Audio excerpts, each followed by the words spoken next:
فيتامين صغير ممكن يكون نقصه في الجسم هو اللي مسؤول عن كل المشاكل الطبية اللي انت بتعاني منها وانت مش عارف.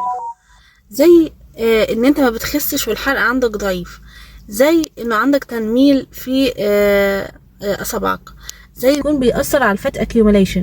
بمعنى انه الريسيرشز اثبتت انه في فيتامين مهم جدا لجسمنا وصغير ومناخدش بالنا منه، وممكن نقصه هو اللي بيسبب تراكم الدهون في الجسم، وان الحرق يكون ضعيف، وانه ان الشخص ما يخسش ويحصل له ثبات في الوزن لفترة طويلة.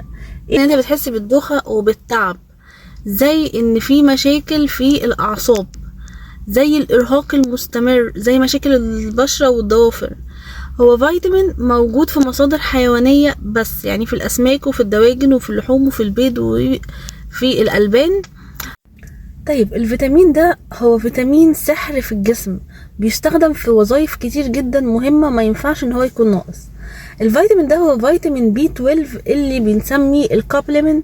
وفيتامين بي 12 هو مسؤول عن تصنيع خلايا الدم الحمراء، وبالتالي نقصه بيعمل نوع من الانيميا بسبب نقص فيتامين بي 12، وتعب ودوخة ومشاكل بسبب الانيميا اللي بيسببها.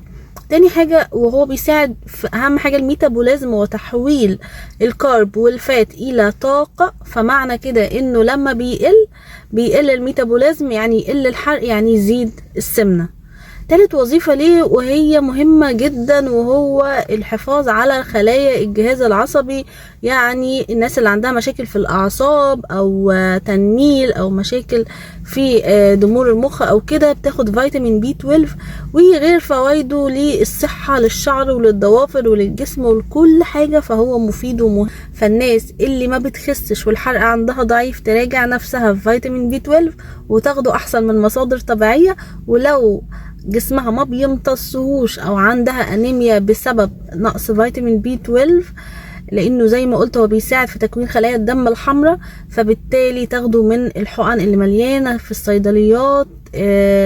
هي في انواع كتير بتحتوي على فيتامين بي 12، بتكون حسب استشارة الطبيب، ممكن مرة كل 3 ايام او مرة كل اسبوع حسب ما الدكتور بيحدد، حسب ده according طبعا للحالة.